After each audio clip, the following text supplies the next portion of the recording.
What's going on? This is Russ Attitude, and you are listening to the You Want It, You Got It podcast. Today, I have the pleasure of speaking with Captain Dean of the Trash Devils. Dean, what's up? What's going on?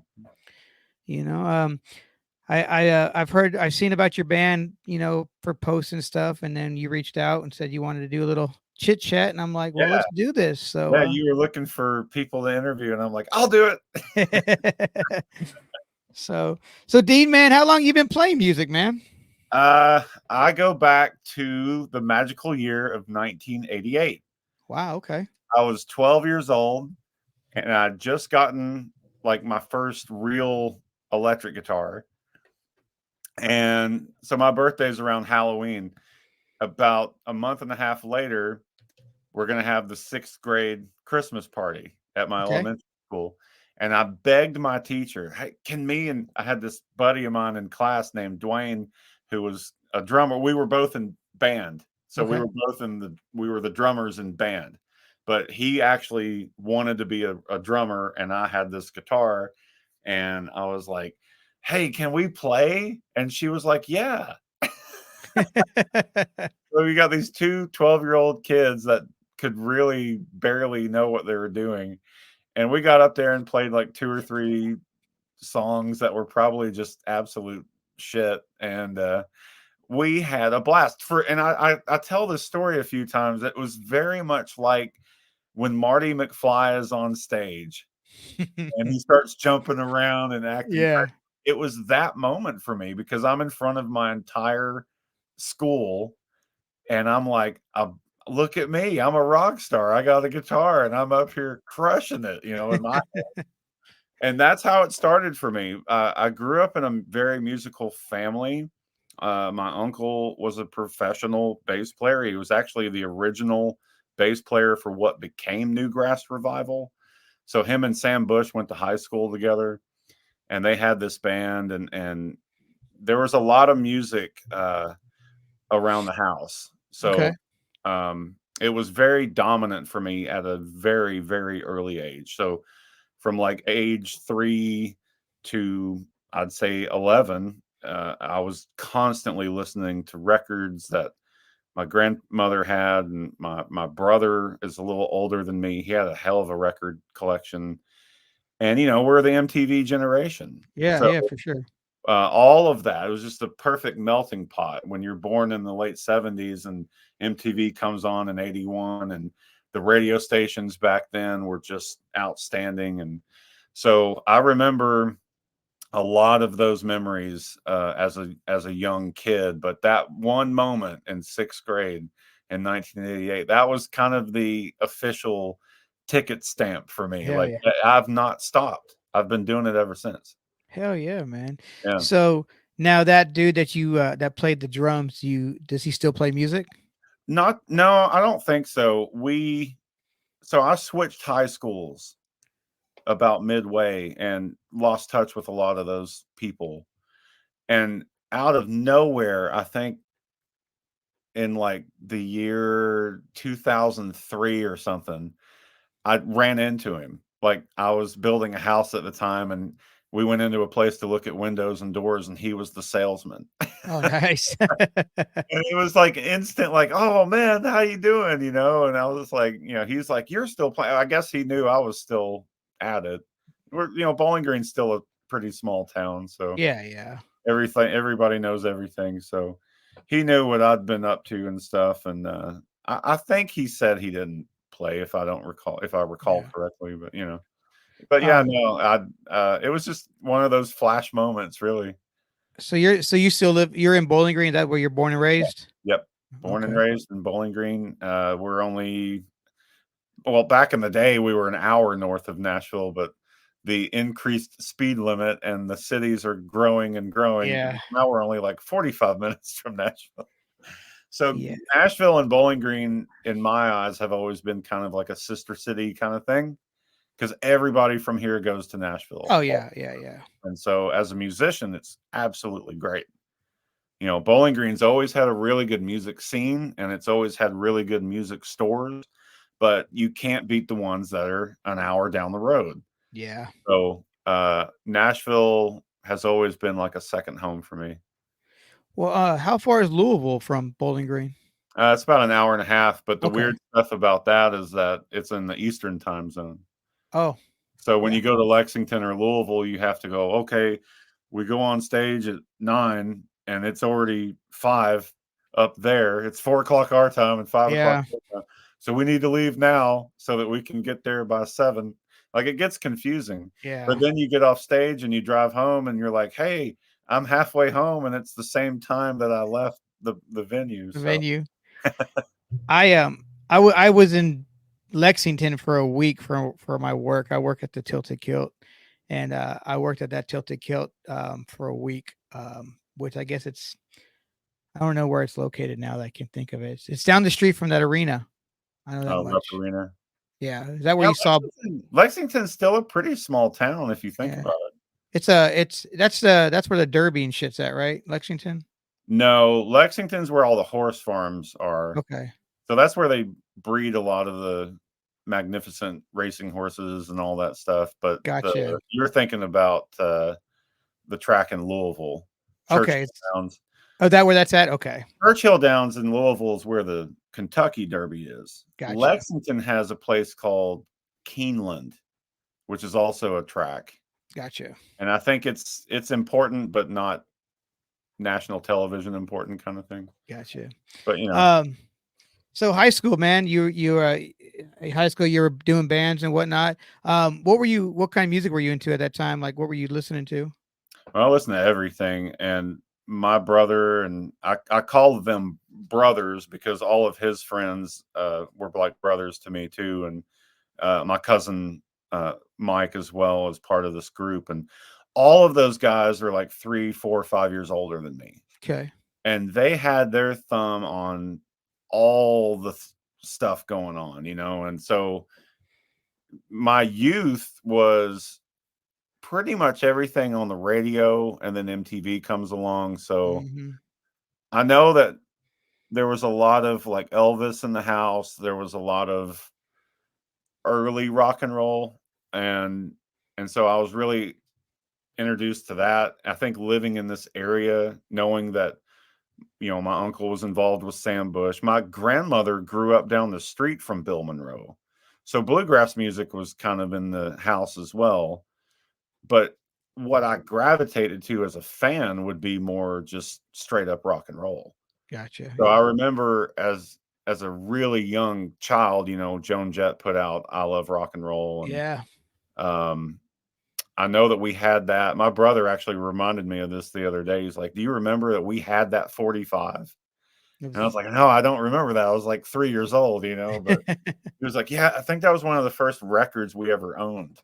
And that would be deemed as our record. yeah, But this is the time of Quiet Riot, Van Halen. Van Halen was a huge thing for us. Our whole little clan of dudes, Van Halen was it. That was the cream of the crop for us. And but I mean, we had everything. We had Quiet Riot, and we had the whole Twisted Sister thing. The whole '80s just yeah, dominated. Rat was a big thing for me. I loved Dawkins, all the hair stuff, like that yeah. was that was all important to me growing up.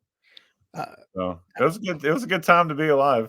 I talked to a lot of people, and I mean, and doing this podcast, and a lot of them were like, "Yeah, in the '80s, I was listening to this and this and this." I'm like, I didn't have an older brother to introduce me to music. So like in my middle school, or not even middle school, I'm gonna say elementary school days, I was listening to like LL Cool J, Yeah, Run DMC, like that early era of hip hop, And then I moved to Germany and I get introduced to Iron Maiden and Metallica.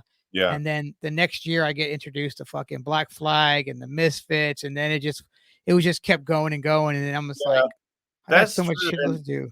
it's an interesting way to think back on it because you and I are both about that same age frame. Yeah. Uh, it is weird how we all kind of discovered those bands around the same time.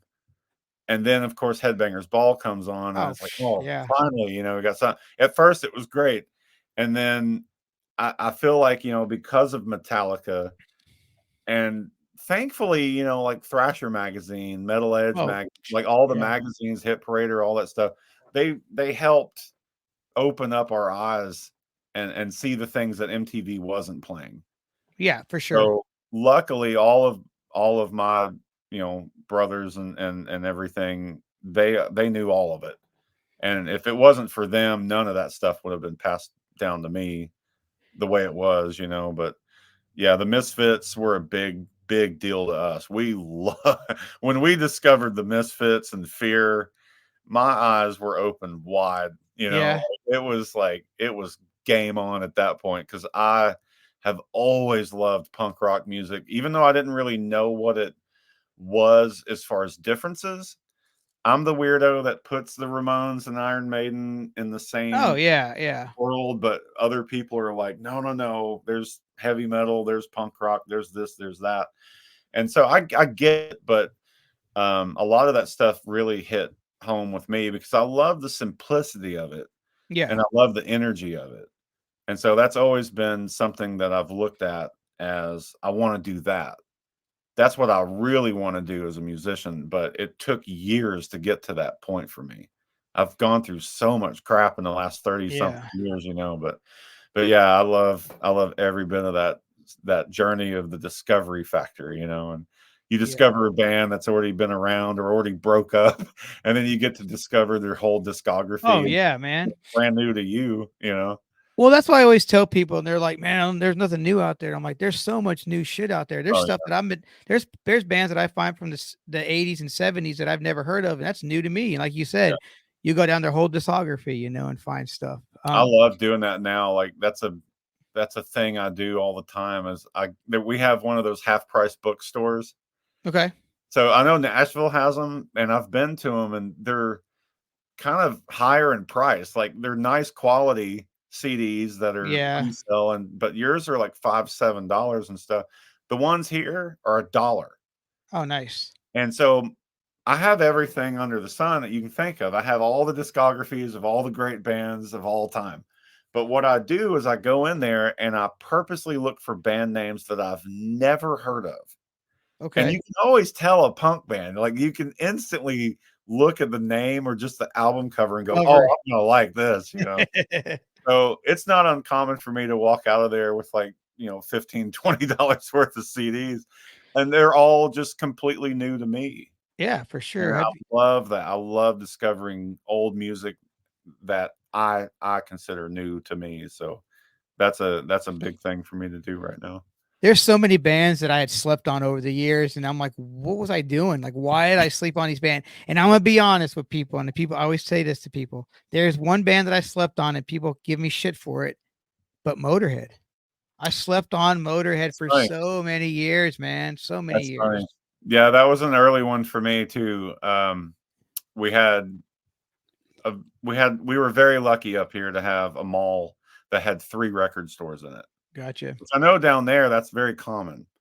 But up here you would think that would be overload, but it actually wasn't. And uh so we discovered Motorhead like a lot of other people in that era in the United States by watching reruns of the Young Ones.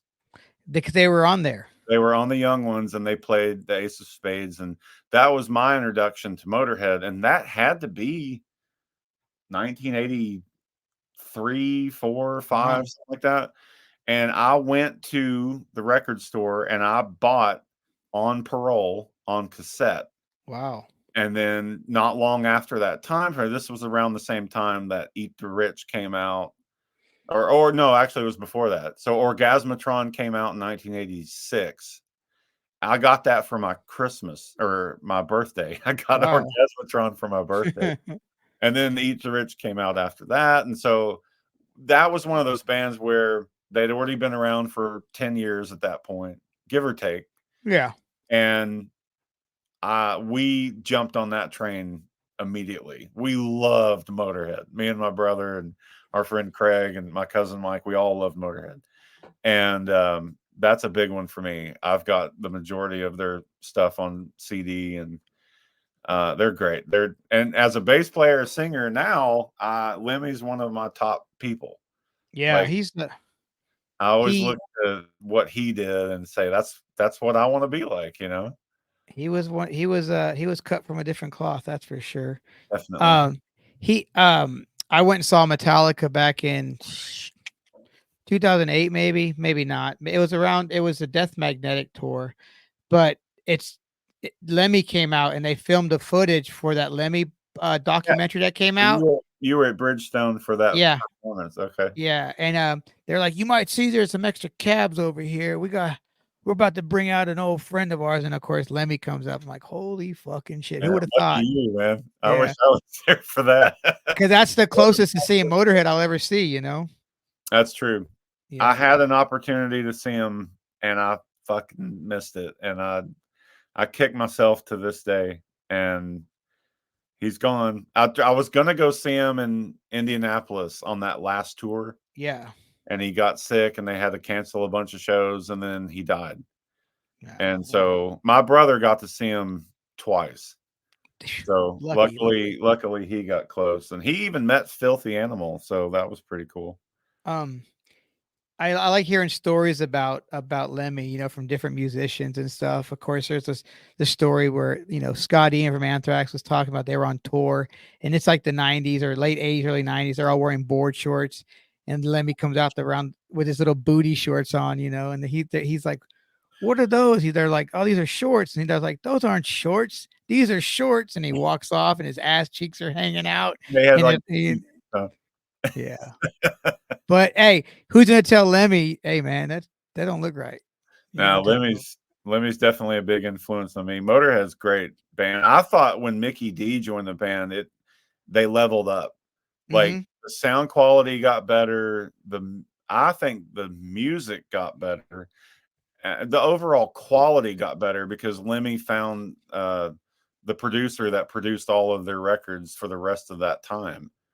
I don't know his name off the top of my head, but man alive, like Sacrifice and oh, what is some of those like everything after 1916 to Yeah. me was just absolutely brutal as far as sound. Like then they really became the heavy metal band that people thought they were. Like Yeah. you look at their logo and then you listen to On Parole and you're like, really? Doesn't make sense, And they were just like an early rock and roll band, coming off of his whole Hawkwind thing and everything. But when you listen to a song like Sacrifice or even Orgasmatron, the album Orgasmatron to me was a game changer. Mhm. But then Mickey D comes along a little bit after that, and I mean it was just night and day for me. I thought they were phenomenal. Where was he before Motorhead, Mickey D? He was with King Diamond, King Diamond, okay. yeah, and now Uh, he's with the Scorpions. yeah, Yay! I know he's with the Scorpion, which that's a band I wish I could have seen. I would love to have seen the Scorpions. Oh, Um, they're still out there. yeah. I mean, they just did their 50th 70-year-old. anniversary tour. Um, have you ever seen The Who? No. I got to see The Who with Joan Jett, and Oh, that'd be cool. I'm not a yeah, big Who fan. I real. never really got into them. I like some of the songs, but I don't know. There's some bands that just I can sit back and watch and appreciate it, but it never grabbed me. Gotcha. Yeah. The Rolling Stones never did much for me. The Who, I've never gotten like I don't know. It's blasphemy to say it, but I just some of the like the Doors. I like the Ooh. movie was cool. There's some cool songs. To listen to it daily, I can't. Yeah. It's like once in a blue moon, I'll pop in something like Sticky Fingers and just let it play. Yeah. But I was more of the energetic rock fan. I like Van Gotcha. Halen. I like Twisted Sister. I liked when the whole movement came along. A lot of the grunge stuff. I loved Alice in Chains, and luckily got to see them a few times in the early days. And I got on that train because at that point, I like to refer to this as like one day I'm listening to Enough's Enough and Nice. Winger and Slaughter, and the next day I'm listening to Nirvana and Soundgarden and Mudhoney, and all these bands are brought to me. I'm like, yeah, have you heard Tad? Have you heard the Yep. Melvins? And I'm like, no, I've never heard of these bands. And I put it in, and my life changed Yeah. in overnight. It went Tad yeah. is one of those guys that band there is like I think they were I mean I know they're a big influence, but I don't hear enough people talking about Tad. No, Um I mean, there's a lot of those bands that are just underground, and that's the way they wanted it to be. It's mhm, almost like they fought tooth and nail to stay underground. And, yeah. my hat off to them for that, but, you know, that they were true to their craft and their music, and they were true to themselves. Yeah. And a lot of I those bands they just got the deal and became famous. Like, it Yep. was almost like they were dragged kicking and screaming into fame, and, Dave Grohl now appreciates it, but Oh back yeah. but no, it's okay. Just playing in front of 500 people and making $100 a night. That's cool. But now he would say, no, no, being a millionaire is pretty cool. So I think Now it's a fine line of how people handle it. yeah. And I a lot of those bands just didn't give a shit. They didn't care. They were true punk rock bands. They did not care about major label success. Well, I mean, the quote unquote name grunge wasn't even they didn't even come up with that name. It was a news reporter Yeah. that came up with that name. So, I mean, at the end of the day, like you said, punk rock. I think Nirvana was pretty punk as fuck. I still think they were pretty punk as fuck. Yeah, I agree that Nirvana was a punk band, and You know, a lot of those bands that influenced Kurt, like L7 and Sonic Youth. I mean, those were absolutely punk rock bands. yeah, But yeah, you look at the timeline of history, and it's like punk rock became new age or new wave because that it was more sellable.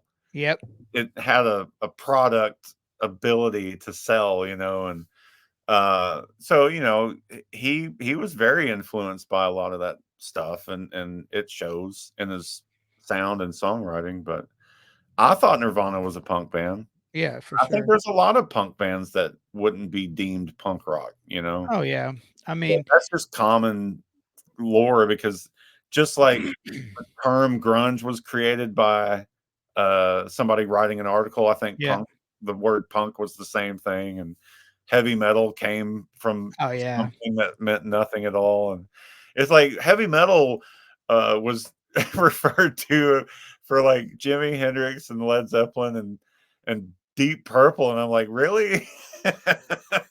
When I think of yeah, heavy metal, I think of Slayer and oh like yeah, things that are absolutely brutal to listen to. And so I don't know. It's just funny how music history has done what it's done. for I've sure. always enjoyed it, but I've met so many people that are so anti-genre. They're like, genres are stupid. Just it's all music. It's all good music. And Yeah, I mean, I think the same thing. It's just music to me. I mean, like I said, I have such a big, broad range of music I listen to. I listen to so many different styles of yeah, music. But like you were just saying, one day you be listening to this, next day be listening to this, next day be listening to this, and that's the exact same kind of way that I'm in. Like one day, I still listen to hair metal. I still listen to. I saw you said enough's enough. I yeah. saw enough's enough here in Clarksville, uh, 4 or 5 years ago. It was enough's enough and the Bullet Boys. Oh yeah. Yeah, I was a and big then Bullet Boys fan. I oh love them. yeah, fucking smooth up in you and fucking Well, all that shit. I'm not I'm kind of weird about cover songs, but they did a cover of Hang On St. Christopher, Oh yeah, yeah, yep, which is a Tom Waits song. But I thought the Bullet Boys hit a grand slam on that. That was so badass the way they did yeah. that song. But yeah, I Well, was a big fan of all that stuff, man. And to this day, I'm not ashamed to admit it. I'll put oh in no, Look What the Cat Dragged In and Extreme 2, Porno Graffiti, like those yeah, man. fucking kill. To this day, I can still listen to those and not be ashamed of it. But some of that stuff I'll put in and go, why did I like this? You know, I listened to White Lion recently and I'm like, I don't know why I thought this was good. Yeah, You know, I will say, dude has a great voice, uh, but I mean, back then though, I mean, it's what it was, that's it what we is. got And with, that's what we had. Like we were told what was cool. We were told what was in, and so Yeah. you wanted to be popular and fit in with everybody. So all I remember is there was this one girl in high school that was the ultimate what band is on your shirt person. Like she would come to school wearing stuff that we've never heard of Yeah. in that era. And so she knew who White Zombie was 3 years before the rest of the world knew who White Zombie was. And so she really had something. Like I think she had friends in Florida, and you know how that is. You Yeah, know, yeah. California and Florida and New York have everything, and then 5 years later, Kentucky and Tennessee get it. Get it all. So she definitely had the connections because I was like, "Who's White Zombie?" And that was like 2 years before Thunder Kiss came out, and I was like, "She had all the cool stuff, that's for sure." Yeah, I had a similar chick like that, and when I lived in Germany, she was always ahead of the game. But living in Germany, and then you have family in the stateside, they would send you music, so she would Oh get yeah, music sent to her from her cousins all the time. So it'd be stuff that we couldn't get because, like, if I wanted to get an album, I would have to special order it from the yeah, PX because I'm an army brat, so I lived in yeah. Germany for a while. So, But but you would have been in West Germany at that point, right? yeah, yeah, for sure. That's before the Berlin Wall fell. Yeah, I was there when the wall came down. Oh, you were? Yeah. That's great. I was there at the late 80s and I left 91 I left. Wow. So but I did get introduced to a lot of the thrash the German thrash, like Yeah, Tankard and those kind of bands yeah. and got introduced to some of the Sweden hair metal bands like, Disneyland After Dark and Electric Boys and all that kind of shit. Yep. But so you don't listen to punk, you listen to all that kind of shit. What was your first punk record that you remember hearing that just like said, "Ah, this is what I want to play." Well, oddly enough, I think I first heard the Ramones, and it was probably just because they were well marketed and their songs were catchy and poppy enough to be on radio. God, yeah. So, I don't know how long you've been around the Nashville area or if you were around back in the day. I've been here But since 93. so when I was a kid, late 70s, early 80s, there was a radio station called Kicks 104. Okay. And I think it is what became KDF that everyone does remember 103 KDF. But prior to that, there was Kicks 104 and they played, all the good shit. And I remember even as a child playing with Hot Wheels, hearing like Led Zeppelin and, stuff on the radio. Like I remember hearing these songs. And around that time, the Vacation movie came out Okay. and they had a Ramones song in the scene when they're driving over the bridge into St. Louis. Okay. Uh, Rusty puts his headphones on. He's listening to the Ramones. And I just remember thinking that's cool. I like that. And so I Yeah. remember hearing Ramones pretty early on, but my brother and our friend Craig got into the Misfits and Fear about the same time. And I think Perfect. it was because to us it was it was comedic in a way. Cause it was like, well, that's weird. These guys are dressed like the way they're dressed and they're singing these songs, which we thought were funny. Yeah. Because it was humorous to us because of just what they were. And then as I got older, I actually respected it and wanted to be more like it.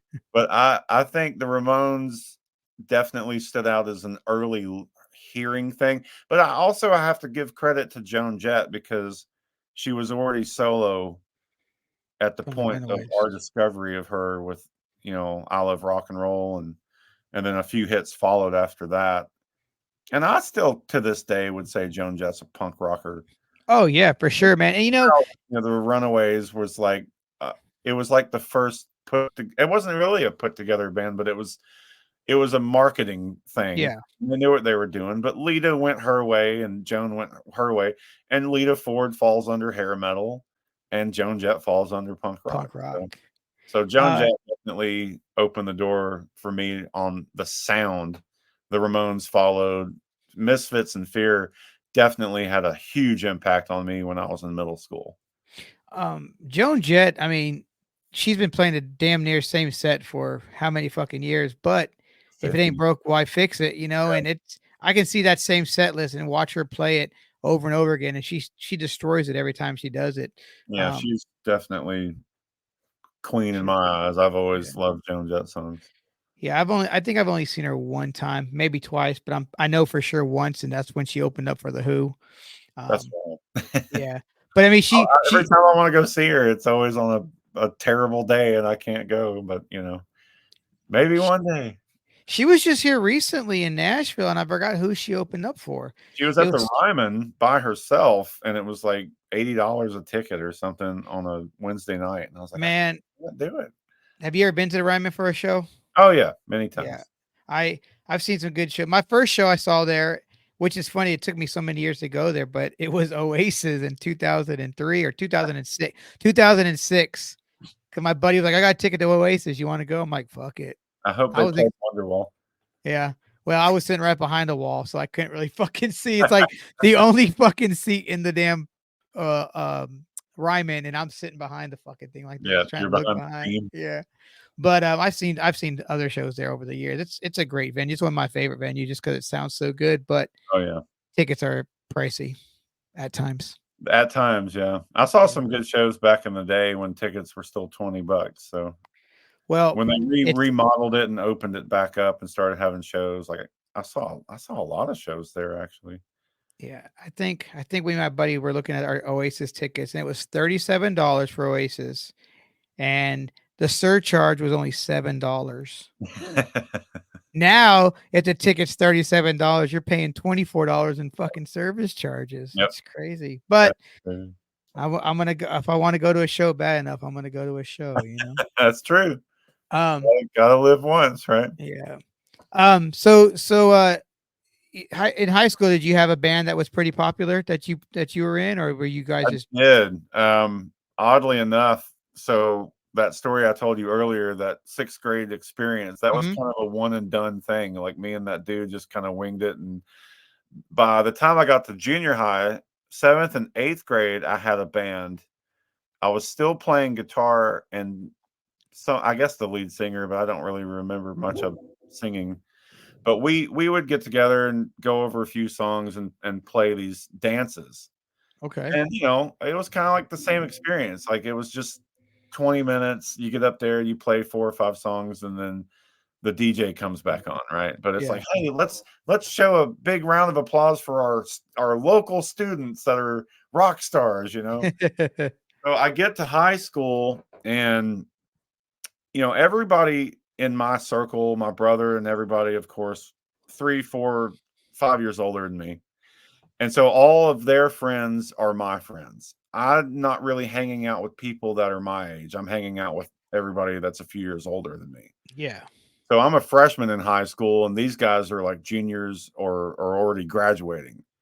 And that's when a lot of people really start thinking to bands is that time frame is, shit or get off the pot. You're Yeah. you're out of school. What are you going to do? Oh, I'm going to pursue this music thing. So I was surrounded by a lot of people like that. But when I was 15, I came to a crossroads where I was confused. I'd already played guitar in a couple bands. I gave a shot playing bass because my brother and my cousin both were bass players in the bands Okay. that they were in. So there was always a bass nearby. And so I gave that a shot, but not really in a band setting. I just kind of fucked around with it. And then I was like, basically my cousin was like, "You're a really good drummer. You've got a steady beat and you're really good. That's what you should be." And so I was like, "Okay." So I had some gear and I traded it to a friend of mine because he didn't want to be a drummer anymore. So I got Okay. his entire drum kit and he got all my amps and guitars and stuff. So I became a drummer like overnight and really, really dug into it hard and started doing all the woodshedding and being, you know, a real drummer. And it wasn't long after that I played in a band with my brother and our friends, and it was very short-lived. And then I got a call from a friend that was like, "This band is looking for a drummer, and I think you'd really like these guys." And so I went and met with them, and at the time I was 15 and all of them were like, I think 17, 16, 17, or 18, something like that, but just a Okay. little bit older than me. But they're all driving, they've got cars and shit. So I go and audition for this band and I got the gig. And these guys opened my eyes up to shit that I've never heard of. This Okay. is coming out of that transition of the late 80s and early 90s. So I'm Gotcha. going from hair metal to alternative music.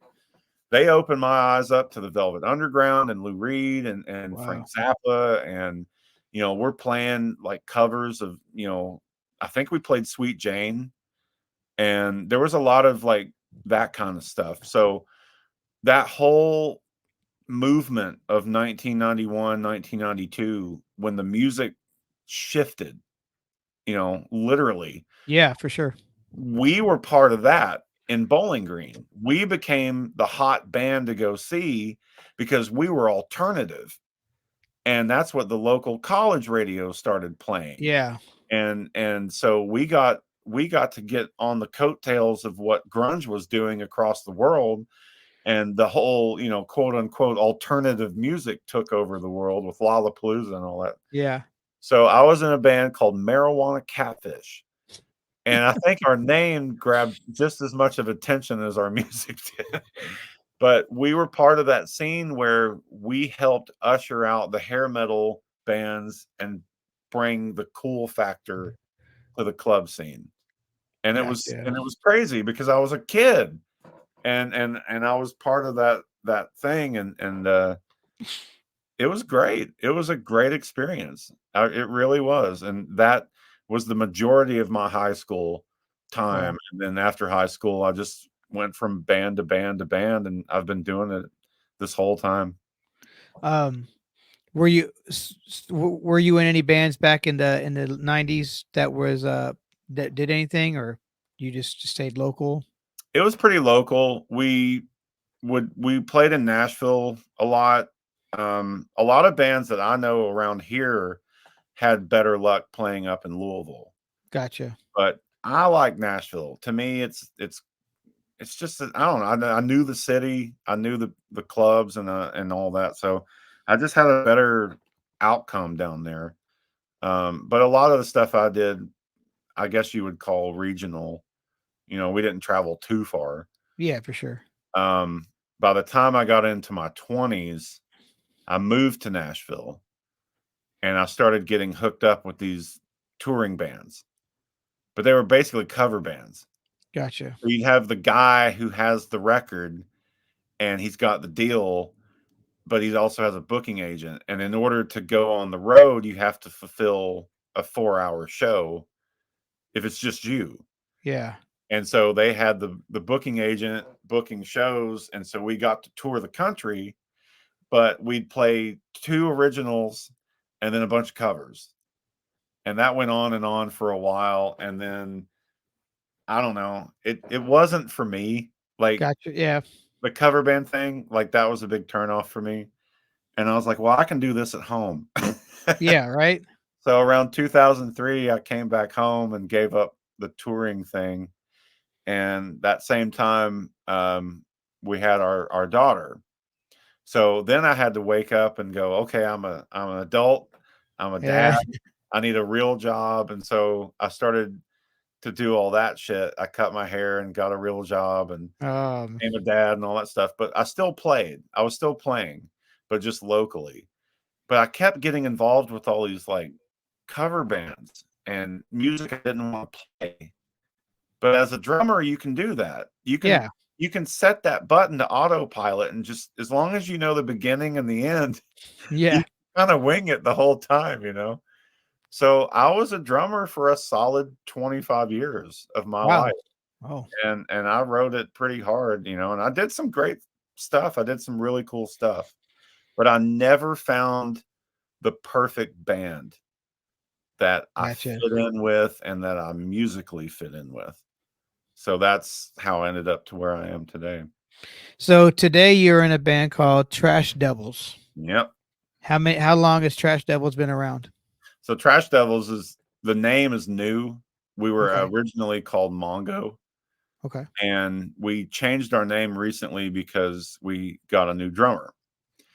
And when he joined, he literally joined the band 1 year ago. And as soon as he joined, it was kind of like already talk about, well, should we change the name? Should we become something new and start over and all that kind of stuff? And I kind of wrestled with it off and on for a while because the other band was already pretty established. We had merch, we had records out and all this stuff. And so I was kind of like on the fence about it. But we actually decided at the beginning of this year to change the name. Okay. And it was the right decision because I'd heard rumblings from a few people that didn't want to, I guess, offend me or cause an argument of sorts, but they were like, Mongo's insulted, like an insulting word. Yeah. And I was like, no, I don't. Like, I was told it's a reference to skateboarding on your opposite dominant foot. If you're right footed, you skate with your left foot. You Yeah. skate Mongo. Like, We call that's that we call that goofy footed. goofy foot and Mongo are apparently the same term. Yeah. Okay. So that's what I was told. It was a skateboarding term. So we named the band Mongo. We started putting out records and playing shows, and all of a sudden people start sending me these pictures of this guy. And I'm not a big movie buff. I watch Star Wars all the time, but that's about it. And I'm like, what is this? And they're like, haven't you ever seen Blazing Saddles? And I'm like, yeah, I think so. And it was like, there's this guy in the movie Blazing Saddles named Mongo, and he's an idiot. He's a dummy, Yep. I and see him. Yep. I'm like, oh, great, okay. And then somebody pulled me aside one day, very serious. Like, this was a very serious conversation, and they said something like, Mongo is a very discriminating word for people that have Down syndrome. And I was like, okay, that's it. Like, Yeah. fuck it, we're done. Like that, shut it down, get rid of it, clear the history on all the stuff, like just get rid of it. So Nate joined the band in September of 23. We finished out all the shows that we had on the calendar until the end of the year, which I think at that point would have been a little bit before the holidays. And then in January, we had the talk. We're like, let's rename this band. Let's I start got over you. with a new name, but we're still playing the same songs that Wade and I have been writing. So that's how Trash Tales came along. Got you. Yeah. I mean, you don't. I mean, especially you don't want to be offending anybody. I guess with that, No, especially you know. I don't. So the two albums that are well, there's two albums that I've listened to. The one is, I guess, is the one that's getting is it getting released next week on a label? Is that what that is? So the first album we put out was "You're In for a Treat," Yeah. and that came out earlier this spring. And then we were like, well, let's put out an EP just to put something else out while we work, because we tend to have this thing where we just kind of record all winter during Okay. the holiday break and everything. So we've actually already begun recording now a few weeks ago. So what you heard is Cut It in Half and Double It. And Correct. that's an 8-song EP, and it technically comes out on Friday the 13th or September 13th. But we already have it up on the platforms because we had no control over that. Ah. Wade just put it up, and it was like it went live like within 24 hours. It was up. It's been online for like a month. We just didn't Yeah. tell anybody. So at this point, it's like, well, this is how the world works now. So we might as well just do whatever we want. So we're gonna record like singles and put them out, and then we'll put together 13 tracks and make a record out of it, that kind of stuff. So we're just having fun, and we're also kind of learning how to navigate the modern day way that bands function in the Man. music business, which is kind of like the ultimate freedom. You can basically just record a song and put it out The same day. same day, or Yeah. you can put out a record or an EP and then 3 months later put out another record or EP and rinse and repeat, and so we've got so much music, and we're working on a bunch of new music. So it's gloves are off, really. We're just Yeah. gonna we've got our home studio and all the equipment we need, and we're just functioning on our own terms. So you guys record all your own stuff, produce your own stuff, and then mix and master. That's awesome, Yeah. man. Yeah. So this whole thing began for me back in 2010. I was still playing in a bunch of cover bands, and there was this one point where I was kind of like a drummer for 3 different bands, Mm. and they were all cover bands. And we had this terrible show. It was like an hour and a half drive for me to get home. It was a terrible show, and I was absolutely fucking furious driving home. And I'm thinking to myself, I gotta do something. I've lost my identity as a person, as a musician. I'm playing all these other people's songs. I don't know who I am anymore. You're a machine. You know, Yeah. you're a drum machine. Push the button and play that song and then play that song and then play that song. So I'm driving home, I'm mad as hell, and I decided that night I would rather play my own songs for free in front of 100 people than to make $100 playing in front of 3 people sitting in an empty bar watching TV. You know what I mean? Yeah. So that's what happened. So I come home, I go to a local music store and I bought at that time the state of the art computer recording equipment, and I didn't know much about any of it. I still don't Yeah. know much about it, but I learned enough to figure it out. And so I set up my drums and mic'd them. I had a guitar, I had a bass, and I started writing lyrics. I started writing songs, which Okay. I'd never really done before. And I recorded some records of just all these songs I was writing. And a buddy of mine heard it and was like, dude, this is really good. You should do something with this. And I'm like, what am I going to do? Put a band together? I'm a drummer. Nobody wants to play with me because I'm a drummer. And so around 2014, I gave it a chance. And I found out really quick. I'm not a great guitar player. I can't play leads. I'm like Malcolm Young. I can just play rhythm Yeah. guitar. Gotcha. So I was like, well, then I should be the bass player because I'm a drummer that's about to become a lead singer, and I should play bass because that way I can be in between both worlds. I'm part Yeah. of the rhythm section, but I'm also up front with the lead guitar player playing the same notes and making songs. So that's what happened. And so I put together a band, and this became an ongoing problem. Every time I would get a band together, and by the way, I was going by Captain Dean. It was my solo project from Okay. records at home. I'm going to make that a band and go out and start playing some shows. So I got a guitar player. I had I auditioned 30 drummers. Whoa. Wow. And this is the best story you'll ever hear. 6 of them didn't own a drum kit. They were like, "Can't you just bring your drums and let me play them?" And at the time, I had a Volkswagen Beetle, Oh and I yeah. was No. like, "No, I have a Yeah. small car. I just bought my first bass amp, and I have 2 basses, and I have to bring a microphone stand. I have all my own shit, Yeah. you know? Like, I'm not hauling my drums for you to play." So I went through a few drummers because I think it's 2 things. Either people didn't like working with me, or they didn't like the fact that I was honest with them on the fact that they were really good and they were really talented. But I learned something. Music is a huge thing for me. Like it's the thing for me. I don't have Yeah. other hobbies. I don't do this, and I don't paint. I don't take, classes. I don't have other interests in life. Everyone I was meeting, like music was a part of their life. It was a little Yeah. piece of their life. And then they had all these other things that they do. One guy liked to go camping all the time and, canoeing, like that was his thing. And I'm like, well, I don't have that, like this is it. So I was having a hard time meeting people with the same Oh yeah. like-minded wanting to be dedicated like all the time to being in a band.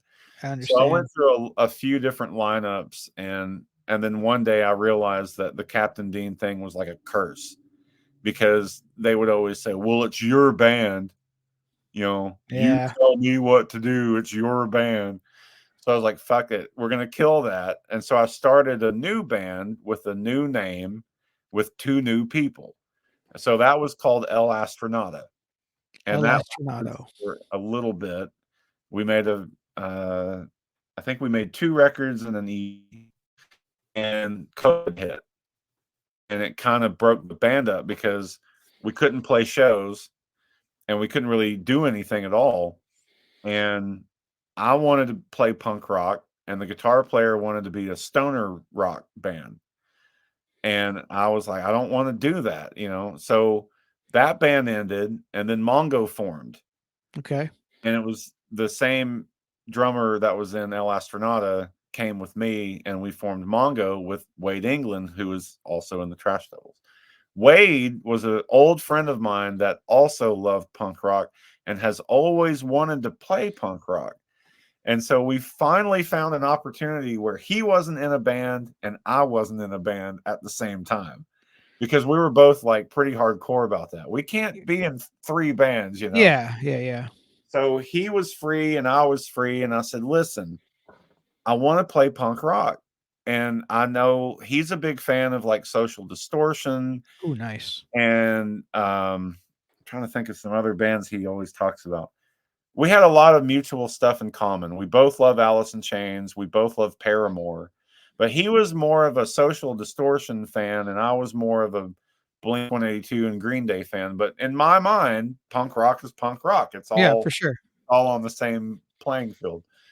So we got together and we jammed, and it was absolutely love at first sight. Like, we wrote songs immediately that leaned toward that punk rock and pop punk sound, which is what I've been dying to do.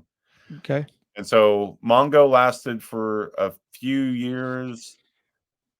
There was an incident where the drummer and I had a pretty large disagreement, and things just unfortunately came to an end. And out of the blue, we found Nate. And Nate was a fan who was coming to see us play. Okay. Wow. And he was at a couple of shows, and I met him, and he was like, "Man, I love Blink 182," and I was like, "Me too," you know. And that was the conversation we started having. And he said, "If you ever need a drummer, let me know." And I was like, "Well, I mean, you know, we've got one. You know, this guy's my buddy. I've known him for a while. We're friends, and we're doing our thing." And all we played the show in Louisville, and things went bad, and then basically it ended. And out of no, and we had some shows coming up, and out of nowhere I thought about Nate, and I called Wade and I was like, "Hey, do you know this guy? Like, isn't he from up your area or something?" He's like, "I don't know. He's friends with the guy that owns this bar that we were playing." And I was like, I'm gonna text him and see what he's up to. So out of the blue, he texted me Ha. like, "Dude, you know, this new Blink 182 record's awesome. They're coming to Nashville." And I was like, "Yeah, that's awesome." And I was like, "Hey, are you busy?" Called him. I was at work and I called him and I was like, "Listen, we have an issue and we really don't want to cancel these shows. What are you doing?" And he was like, "I'm not doing anything. I'm looking for a band." Wow. And I said, "Well, if you're interested in doing this to help us out, that would be outstanding." So I was like, "If you can learn 10 songs, we're going to learn those 10 songs and we're going to play these 2 shows." And I think we all kind of thought it was kind of on the idea of him helping us out until things got resolved. But unfortunately, that didn't happen.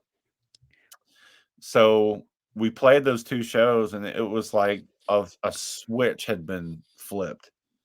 You know, like sometimes now that I'm a full-fledged bass player for the past decade now, Yeah. I immediately know what I want in a drummer because I am a fucking drummer. And when I write songs, I hear the drums in my head. I know what I would do. And he was that guy. Like, you Nice. don't have to say much of anything, and he just kind of gets it. So You you know, found your missing piece. we found our missing piece almost by accident. Yeah. We got really lucky because Wade and I thought the band was just over. You know, we were Oh like, yeah. "What are we going to do now?" The odds of finding a drummer are very difficult, especially ones that Yeah. are dedicated and interested in playing this style of music, knowing that there's no pay, knowing that you're going to drive far distances. Yeah. And, there's a lot of that stuff that come with the territory. And some people you have to explain that to. This is a Yeah. different world. This isn't a cover band. This isn't a rock band that can get on these cool shows and appealing to the masses, like, we're playing punk rock music. Yeah. I that's what you're saying. You got finding a drummer. You can find a drummer, but finding a drummer that plays the same music that you want to play and can play that music is hard Yeah, because you can get a drummer, but it's like they don't like that music, so they're not really giving input on what they want to do with the songs, and they don't have the same kind of like you said, you don't listen to the same kind of music, you're not going to have the same kind of ideas on what you want to do with those songs. true. Um, He's got great dynamics and a great understanding of how to look at those riffs that you come up with. And it's been great. Like, so it's odd that we're having this interview right now because tomorrow is the 1 year anniversary of our first like jam with him. oh, really? Just to save the sake of playing those 2 shows that we had coming up. But he ended up playing the rest of the year and joining the band really. But yeah, then we changed the name at the beginning of the year, which was the best decision ever. And it's a great name. We're really proud of it. How'd you come up with that name? We played, I think it was like the last show that we had in 23. We played in Lexington. Okay. And at first we were going to play this place that was I think a burrito restaurant or something. And the guy that booked the show, my buddy Jeremiah, is in a band called Small Steps. Great fucking band. He booked this punk rock show at this burrito restaurant. And he texted me about a week before and was like, "Hey, we're changing the venue. There's some shit going on with this owner at this place. And so we're not going to play there now, but we're playing at this barber shop." I was like, "Oh, okay." And so I look it up and I'm like, "Oh, this is a pretty cool looking place. Like they have a bar in the back and they've got it's full up with all this great stuff." Well, my mother is a beautician. I grew up Okay. in one, so this is like second home for me. Smells and everything, like I'm used to that, and I'm like, "Oh, that's cool." And so we get up there, and before we played, we're just kind of hanging out, and around all of the barber chairs at each station, they've got trash cans, and each one is different. If you've ever spent enough time in a beautician shop or a barber shop, you know that they have a basket just for towels. Hmm. But they look like trash cans. So the top of the lid was labeled trash or towels. And I was just walking around the building and it was almost Christmas time. It was the holiday season. So they had a Christmas tree in the corner Okay. next to the logo. And there's this punk rock band setting up in front of these barber stations with a Christmas tree. I'm like, this is fucking weird. So I just started walking around taking pictures randomly because I like to always document shows and stuff. Yeah. And I took a picture of the trash can that had the word trash on top of it. And for some reason, that picture just stood out to me. I was like, trash. That's a cool word. It's powerful. I like that. So when we started talking about naming the band or renaming the band and starting over, we used the word trash as the go-to of Okay. what can we put with that hasn't been done. Now, this is the trick. What's not been done, right? Yep. In this day and age, when you're naming a band, the smartest thing you can do is get on your phone and Google it. Yeah. You type it in on different levels. You go Trash Devils band, Trash Devils music, Trash Devils rock and roll. Like you just put all those terms next to it. So at first we were going to be the Trash Pirates. And I found out that that company existed, and they Oh, literally are a uh, group of people that collect trash, and it was almost okay. like a sanitation company or something. So then we were like, well, what if we use the word sex? I always thought this, sex sells, so use the Yeah. word sex. So we were going to be the sex trash devils, and then our sticker would have been STD. And I was like, I don't know if that's a good idea or not.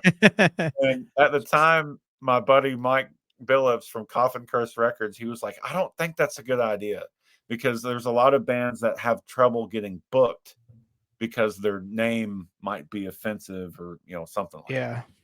And so we were like, okay, okay. So we just kept doing the Google searches, and the name Trash Devils was nowhere to be found. It wasn't on Bandcamp, it wasn't on Spotify, it wasn't on any of the sites, it wasn't on anything that I could find at all. I found one thing, and it was a song called Trash Devil Okay. by an artist. It was the artist name, and then the song title was Trash Devil. That was the only thing I found. So that was the key factor to this whole thing is when you type in the name Trash Devils, we are the only thing that comes up. Makes sense. And in this day and age, that's hard to do. Oh yeah. El Astronauta, there were 20 fucking bands named El Astronauta. Most of them were in South America. Mongo, there were a few bands named Mongo, or they had the name Mongo in it. And so I just kept running into that problem. And so we got lucky. We got a cool name. We all three had a vote and agreed on it, and that's where Trash Devils came from. Yeah. I mean, it's a good name, like I said. What are your lyrics based around? My lyrics are based around a lot of different things. I mean, there's some funniness to some of them. There's some comicky, yeah, there's Yeah. some comedy in there. Some of the songs that you're hearing now, Uh-huh. secretly, I'm not gonna tell anybody else. I'll tell you. Some of these songs are really old. Okay. Some of the songs that we're tracking now were actually written in like 1994 or Wow. 1998 or 2005. So a lot of these songs are old to me, Gotcha. but nobody knows them. So the lyrics can come from different places in my life, really. But I basically just sit around and write gibberish, to be honest. Some of them Well, don't have much meaning at all, or they have double meaning. well, So what's the song Dust Bunnies about? oh, Dust Bunnies is a song, that's actually an old song. I was in a band for a short time with my cousin, Mike, called The Awful. The It was Awful. spelled Offal. And that's an old Awful song. Okay. Um, we wrote it on the fly, like, we were just in my living room one day jamming, and this buddy of mine, Tim, came over, so we were just gonna have this jam session. So Tim was gonna play bass, Mike was gonna play guitar, and I was gonna play drums. I moved the couch over onto the side of the wall so that we'd had room, Uh-huh. and when I lifted the couch up, I haven't cleaned it in a while, there were dust was Yeah. everywhere. It started blowing around like, what do you call them? Like hay bales or Oh yeah, tumbleweeds. the They're like tumbleweeds. tumbleweeds, yeah. And so I was like, "Dust bunnies," and Mike instantly wrote the song. Like, we just started playing our instruments and we wrote that song. And what Trash Devils recorded was note for note exactly what the Awful played that day. Really? That's awesome. So I think that was probably in 2006 when the Wow. Awful did that. But What's yeah, what's Tim's last name? Harris. Okay. Because I knew there was a Tim I knew from like the Hopkinsville Bowling Green area back in the day. I can't Yeah, remember his Tim last name. Harris, he's from Lexington, actually, Okay. and then he moved to Bowling Green.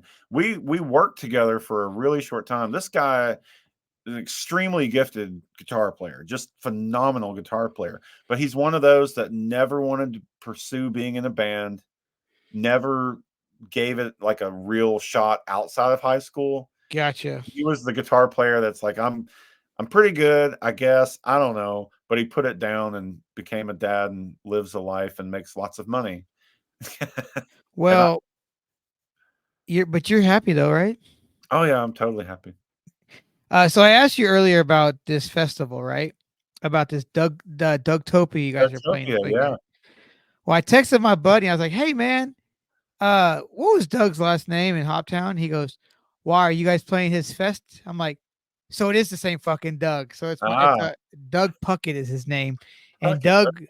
Doug he's an old BMX head from I know him since like when I first moved to Tennessee. You know, we go because Hopkinsville right up the street here. You know, Yes, yes. um, I'm sure he doesn't remember me though, but it's crazy because I remember so many fucking people. But Hopkinsville or Hoptown, whatever you want to call it, had a great skate scene and a great BMX scene. And now, is this Dougtopia? Is this in Hopkinsville or is it outside? I'm from what You I've don't been really told, it's at his house. the back. Okay, that's pretty Like it's cool. in his backyard. Like he built a dirt track and he has all these bands play on the back patio. So Stitch from Yeah, God Awfuls is the one that told me hooked you about up. it. He tried to get Mongo to play it a few years ago, but it never worked out. So this year he got a hold of me pretty early and was like, "Hey, you got to play Dougtopia this year." I was like, "Okay, okay, it's far enough away. We got nothing on the calendar. We can do it." And then the God Awfuls aren't even playing this year, so I was like, "What the fuck?" Yeah, if you see Stitch, man, tell him that you chatted with Russ from Clarksville. Will do.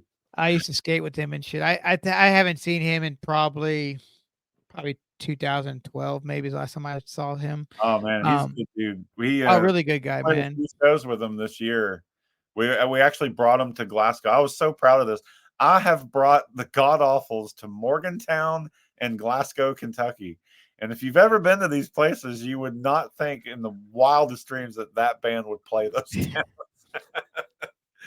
To me, Yeah, they're a big city band, like yeah, they belong on the big city and the big stage of those kind of dive bars, and I'm bringing them to these little sleepy one horse towns. do you get good turnouts at those shows? Yeah, yeah, actually we do. There was the club in Morgantown didn't last very long, but these two guys went out on a limb and just built this club that was like Nashville style club, like wide open stage, anything goes, anybody can play. It was great. It was like in my mind, it was a genuine punk rock club because that's what it looked like, and it had Yeah, that vibe about it, an old building. And we put on a couple of punk rock shows there, and it was quite a success because those kids in those towns have nothing nothing. to Yeah, do.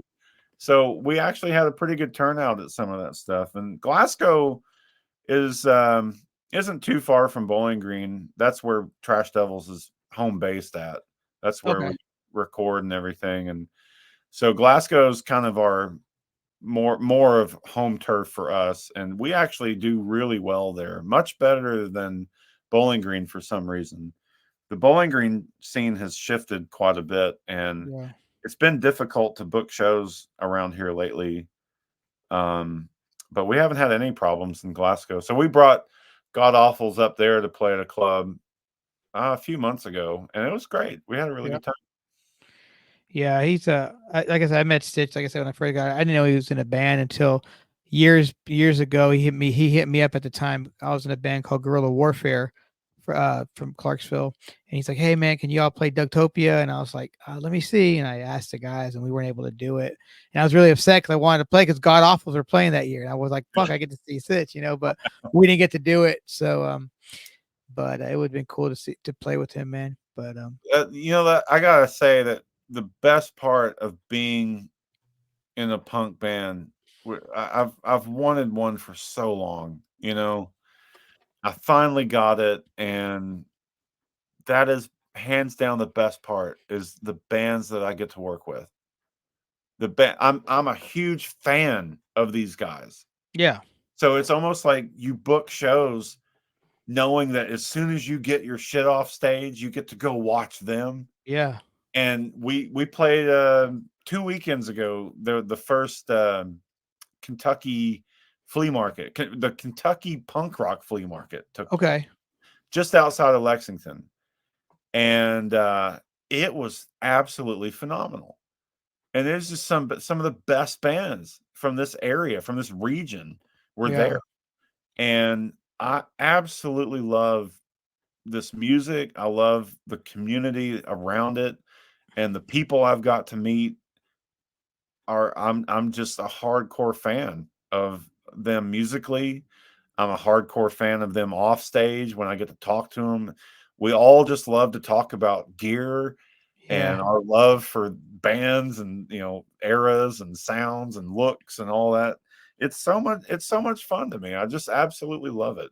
That's hey, if you're not having fun doing it, then why do it? You know, it's just like Exactly. That's um why I've fought tooth and nail to get to this point, and I'm like, man, clock's ticking, dude. I'm almost 50 years old. I got to do what I want to do musically.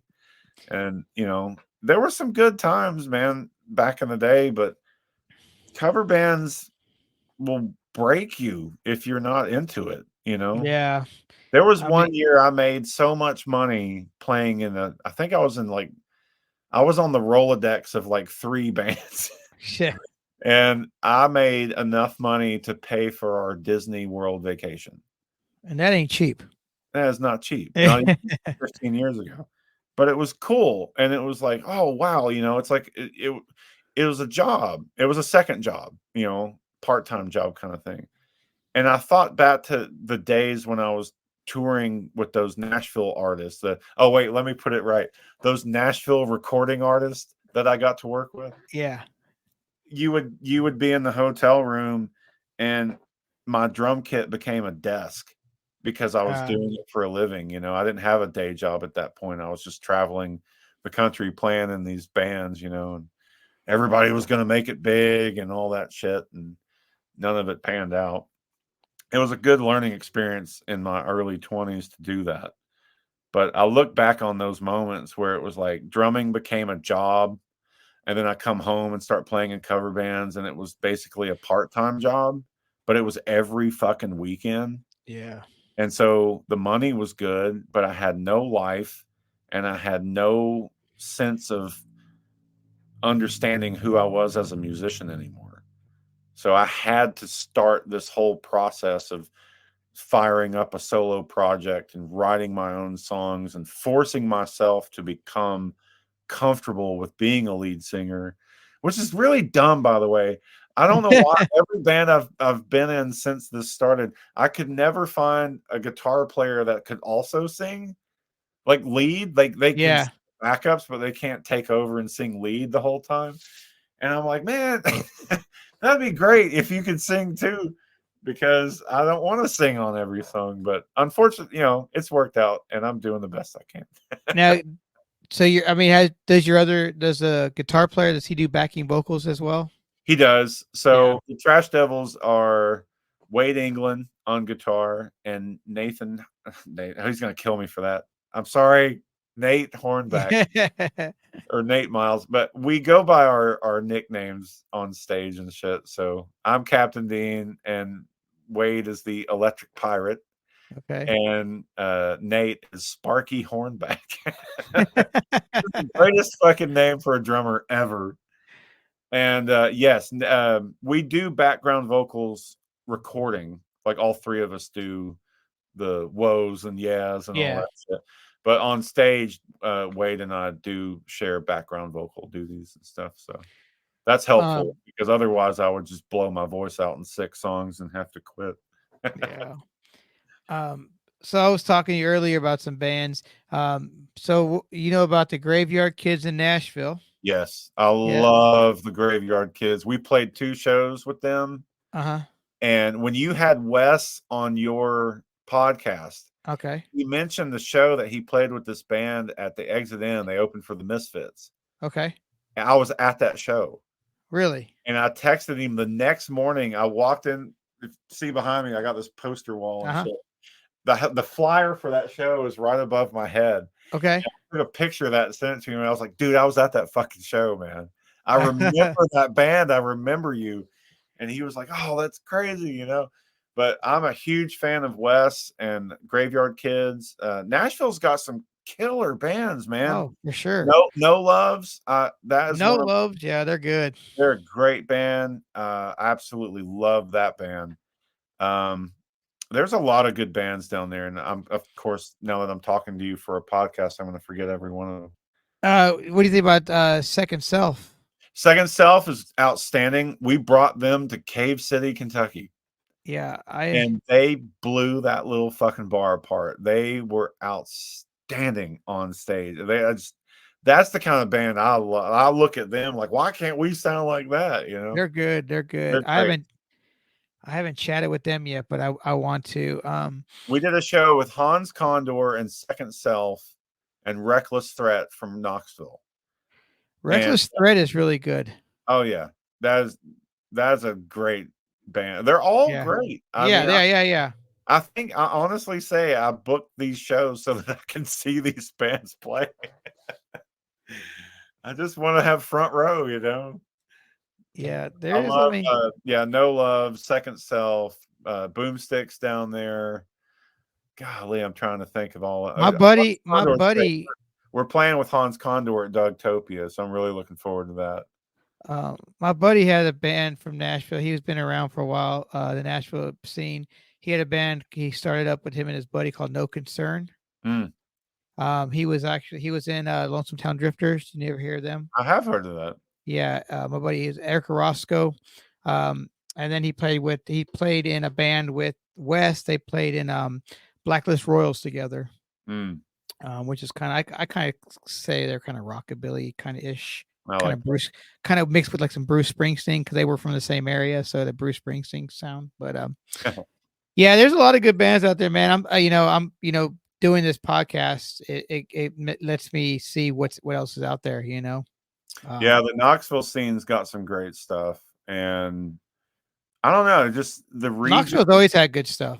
Yeah, and Reckless Threat's pretty dominant just because Mike, their drummer, owns Coffin Curse Records. Yeah, So he's got a lot of really, really good bands on his roster, and he's done some great stuff. They've come through Nashville quite a bit, and we've had them up here a few times. And I mean, just so many bands. There's so many good bands active right now today that it's a great time to be part of the punk rock scene around here.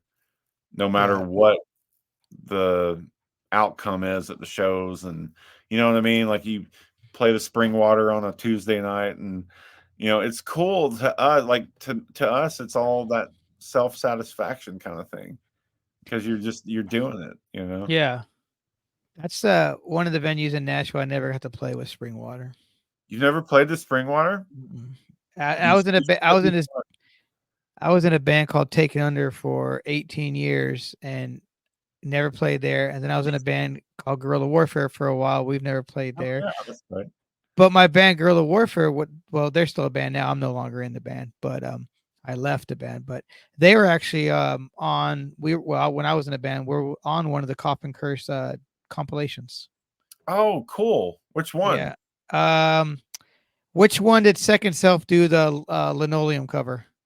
You're on the No Effects compilation. No, it wasn't a No Effects Oh, it compilation. wasn't? Because he But did they, a No Effects yeah, comp. I know, but it wasn't a No Effects one. Let me see real quick.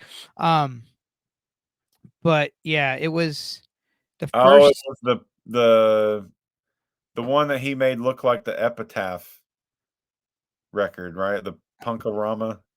I think yeah, and He just played into there was that. like there was a so bunch. There's so many fucking bands on that damn CD. We were He's on put out there. a lot. He's put out a lot of different variety comps and stuff lately. Yeah, it was. This one was years back, but it was really cool to be on it. It's Yeah, it always is. cool to be on a compilation, especially when people can hear your music from all over the world. That's Yes. really cool. That is cool. That's the best part. I've met so many good bands just because of that.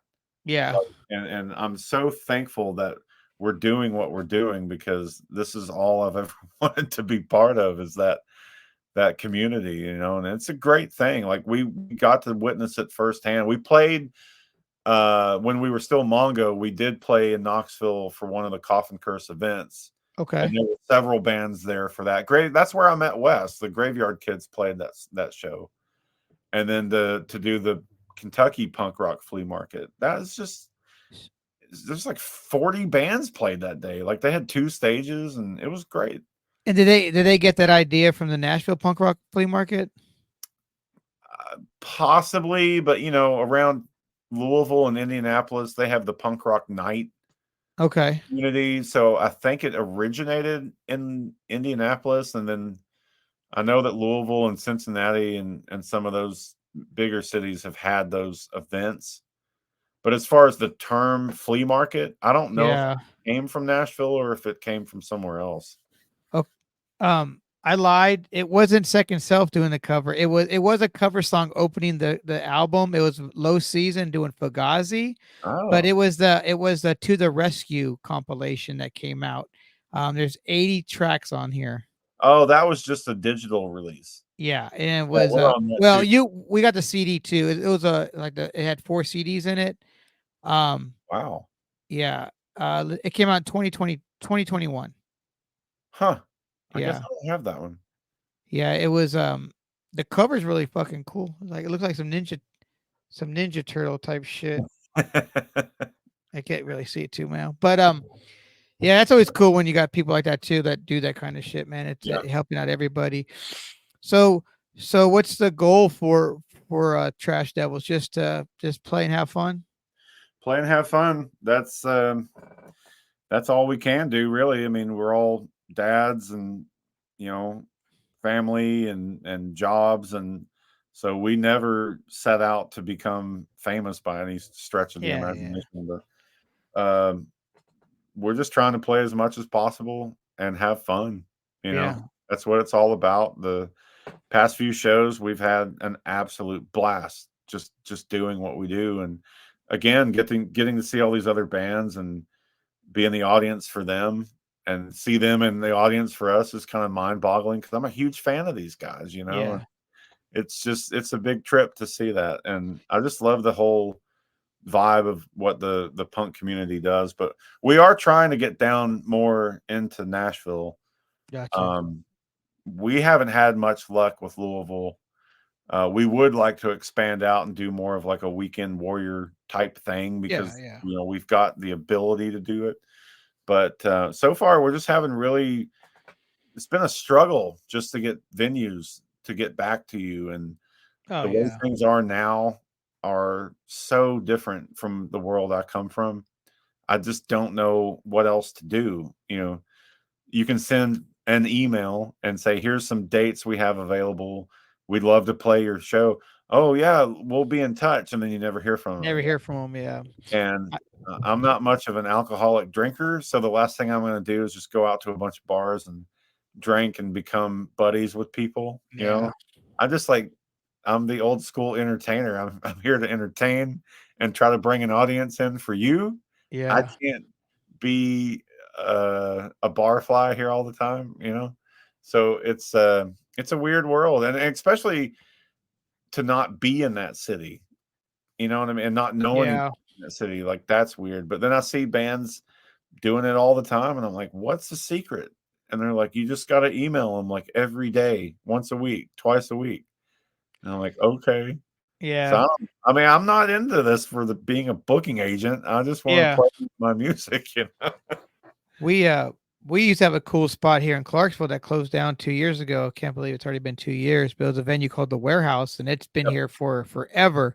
Yeah, I played there. And yeah, and it was a great place, man. And they would hook up the locals. They would give us Thursday nights, and that was great. They would also throw us on some touring act because there'd be a lot of touring bands that come through here now. But Yep. they would put us on Thursday nights. And it'd be great. Now that's gone, and now we just have a place called the Rebel House, and she does really cool stuff down there. It's like a little restaurant bar type thing, but they have live music in there, and it's a pretty cool spot. But really, we don't really have much in Clarksville anymore these days, man. It's sad. Yeah, I've never hear much about Clarksville at all. Yeah, we used to have a place called the Coup that was really fucking dope. It was a DIY venue or DIY venue by some local group of friends that opened up this cool ass little spot. It was great. Um, but they all moved on and went their different ways. But it Yeah. was one of the best venues we had here because it was all ages, and it was Yeah, just A long time ago, I used to hear a lot of great stuff about Clarksville or Evansville, Indiana. Hmm. Used to have good shows, and you just don't hear any of that stuff anymore.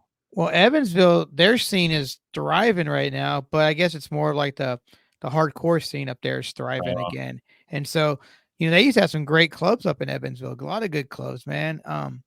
But I haven't been up there, and but I just see because I still know some people up there, but I see all their shows are doing really well up there, so that's pretty yeah, cool. And, I know Huntsville got some cool little scene. Huntsville, Alabama has a good little scene down yeah. there. I've been in touch with somebody down there, but so far nothing's come of that. But I don't know. We're hoping to kind of reinvent the wheel, and we've talked about, well, do we just need to start going, guerrilla shows? Do we need to like book pizzerias or vape shops? Like, we Yeah. need to approach it differently or something. Like, I don't know Well, what to do. I know here in Clarksville, these vape shops will do shows for the band, but sit outside, sit up outside and play a show, and they're like, all right, they'll do it, But I mean, to me, that's better than it- nothing. Like, I'd yeah, rather do that because it's the experience and the unknown. Like, who's going to show up? Is anybody going yeah, to care? Is anybody going to like what we're doing? But we're all, and so it's just a different game, than when I was 19. It's like I still mentally approach it like I'm 19, yeah. but then I get done and I realize how old I really am. Hey, It's when I'm it's up there, I feel like I'm 19, but when I get off the stage, I'm like, fuck, yeah. my I'm knees. 49. So yeah, it's pretty wild. But to still be going, like most, if not all of my peers that I grew up with that were all in bands, like none of them are doing it. Yeah. I'm Well, like the surviving cockroach that I'm still going. And Wade and I both kind of date back in our local scene. I started in the late 80s and he started in kind of the mid 90s. And, we're still going. It's hell pretty yeah. cool. And I'm glad our paths crossed for us to be doing what we're doing now because, we both got a pretty cool story of history in the music scene here, Mhm. and it's cool that we're kind of keeping that flame lit and still going forward. I'm really Ha- proud of. Have you ever thought about like just putting stuff out under the name Captain Dean, just like some acoustic type shit? No, because I put out 8 records, Uh huh. and a lot of those songs are being recycled into my modern day Trash Devils Gotcha. stuff. Gotcha. So, but they're still with me. I just learned that being a solo artist is kind of a double-edged sword. You know, it's cool to be the face on the cover, but I like being in a band way better. And that Yeah. and this is the perfect band because we all three do our own kind of thing on how to promote the band or handle booking shows or interacting with people. And so I just prefer it. I got to scratch that itch and do that. Yeah. And there's a whole soloist as a multi percussionist for almost a decade. So it's like I've been a solo artist twice now in 2 different genres of music. So I feel like I've just kind of already done it, and I just much prefer to be in a band, For especially a sure. trio. That was a big thing for me and Wade. It's like it has to be a trio, and it has to be um, simple songs and not complicated and not drop tuning and not this. Like Yeah. we Yeah. had a very strict guideline of rules of like we want to follow this, and that's exactly what we're doing. Oh It's yeah, man. exactly what we're doing. I like how you said you guys, you were right during the winter, and that's pretty cool. Right during the winter, and then the following year, Yeah, I mean, we're you got a not the lot. kind of band that would get a show for a Christmas party or Yeah. something. Right. So it's like you take that time off and you avoid the shitty weather if there is any. And Well, if we well, get a show locally, we might jump on it, but we really just tend to keep our heads in the studio, basically from the holidays up until about Valentine's Day, and then we emerge out in early March or whatever and start playing again. What you need to do, I know this name has been done before, but during Christmas time, you should do a punk rock Christmas show. Well, that's And kind of then, what we did when we played in Lexington. It yeah, was a punk rock Christmas show, but nobody played Christmas songs. yeah. Well, I mean, just throw a Christmas show during the punk rock Christmas. Do like a Toys for Tot benefit. That would be cool. You I'd know, always anytime I can do something like that, I'm definitely on yeah, board with that. Anything to yeah, give back.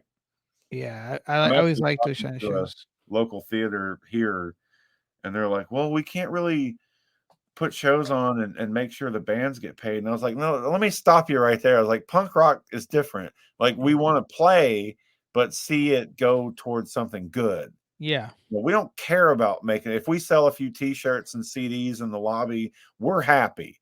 But if Yep. we can help raise $1,000 for a local shelter or Yeah. something like that, I am 100% on board with that."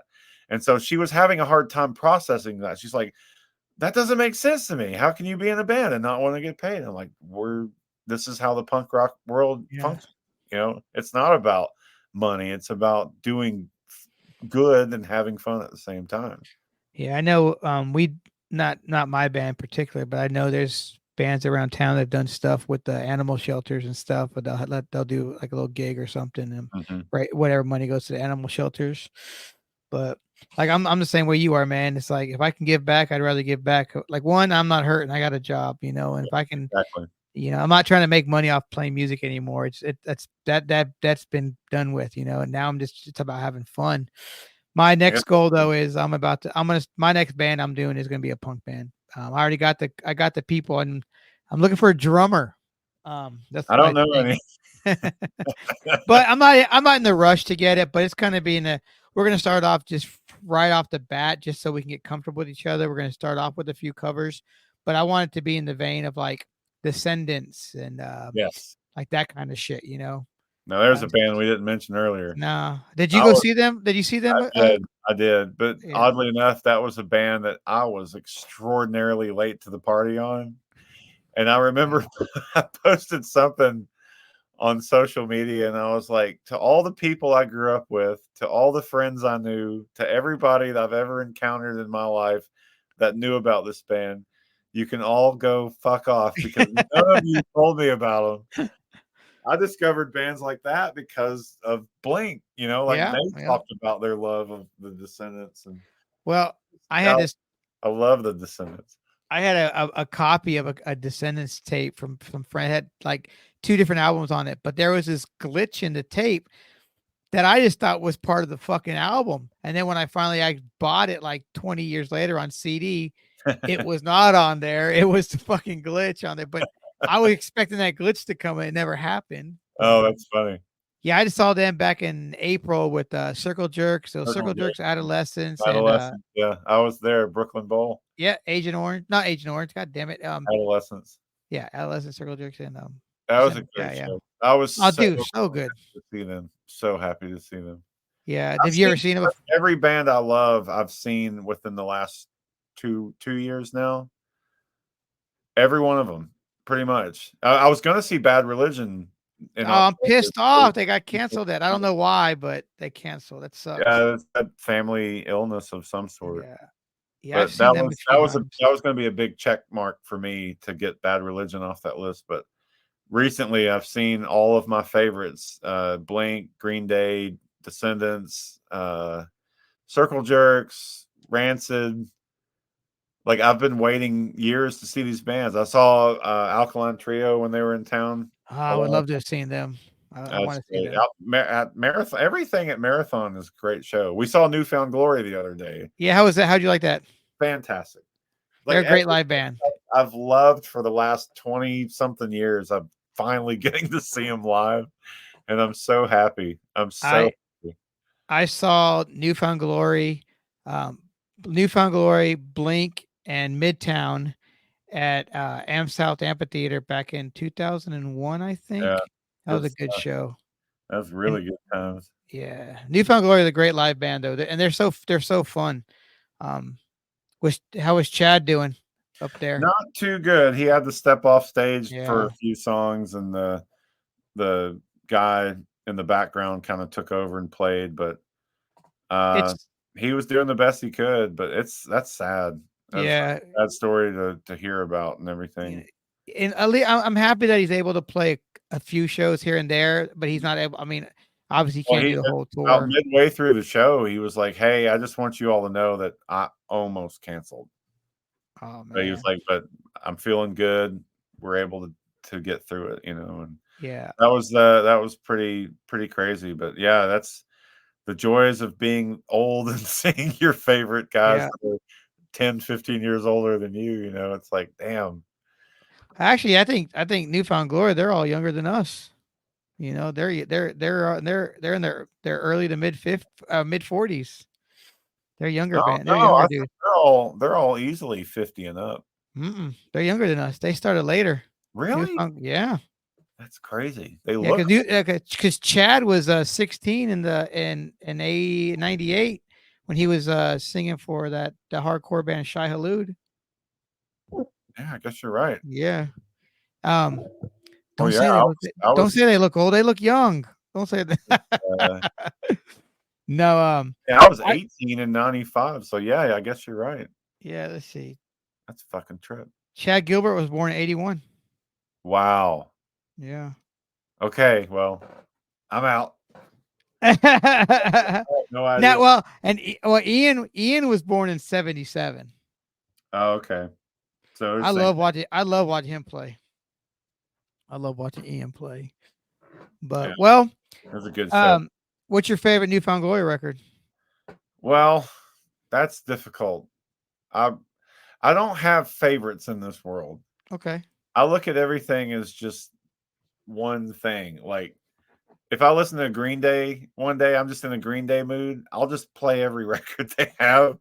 I don't really have favorite records. I have favorite songs maybe, but Okay. I don't really have favorite like records or anything like that. So Yeah. I'm not I good at went that game. I went back and listened to that Father wait, what's it? The Father of Green all motherfuckers. Dude, that album is the shortest fucking album ever from Yep. them. It's But it's 26 great. minutes, but it's a It's great. a I went back and listened to it for like 3 hours straight, and it was like I think I listened to it like fucking 12 times, but it's a great fucking record. great record. I Uh, listened to that the other day. I knew they weren't going to play any songs off of it the they other played night. what did they played one off it, didn't they? Did they No, play? No, they didn't. I don't remember. no, they didn't play anything off Radio Revolution or Revolution Radio. They didn't play anything off of like well, they did play one song off 21st Century. But yeah, it was basically Dookie and American Idiot, and you get the full record, which means a shitload of deep cuts. Oh yeah, well, Record, Dookie. so it took up all the time where they didn't play all the random songs from the other records. I'm gonna tell you, I sang that damn Dookie album like I was fucking 16 years old. You Yeah, know me that too. album, I was losing it. That was a life-changing year for me. 1994 was a great year for me. Um, that was a great. That was dude. How much fucking amazing music came out that year? A lot. And we were Fucking still the coming off, Smash yeah, all the changes that had happened previous from that. Offspring Smash came out that year. Yeah. Phenomenal record. Um, In Utero came out that year. Bad You Religion. came out in 93. Yeah. Did it come out in 93? Yeah, yeah, because he died in 94. Yeah, he Yeah, died in April of 94. yeah, yeah, yeah. But But like bands like Green Day saved the planet by bringing us happiness again because yeah. we were all depressed from the grunge era. Kurt Plunk is my that's my always my go-to Green Day Yeah. album. Just because that's what I was that and Dookie. Those two are my I go-to. love yeah, I love the raw stuff. I'm always digging out. I love the early band record. Like I love it all, honestly, but Uh, you can hear the transition of just technology and quality of their songwriting and the tightness of the band, and it's just so cool to listen to a discography, and I'm really good at that. That's yeah, what I do the most is just put in one band and just kind of go along with it. Or I'll just have days where I just listen to a bunch of random stuff that has nothing stuff. in common at all. But I'm I'm a huge fan of all of it, man. I've got a whole wall of just punk rock records over there. Have you listened to did you listen to the network stuff that they released, Green Day? The Network. It's called Oh, yeah, they have 2 records. It's that's basically them, but it's like they wear yeah. spacesuits and shit. I've listened to some of it online, but I didn't buy any of it. It I they did and like they Billy Joe's solo record though. That was really good. I think like and lyrically it's probably it's one of his in the top 5 of one of his best lyrically written records. That solo Mhm. record is really good. Um I mean I didn't really I don't hate it, but I wasn't 21st Century was not really one of my go-to records by them, but it was a good record though, you Oh, it's a know. great record. Yeah. And the American Idiot was a good record. A lot of people don't like that, but I don't. I like it. I mean, a I lot of like people I it. know don't like it. I'm an I didn't. equal opportunity music fan.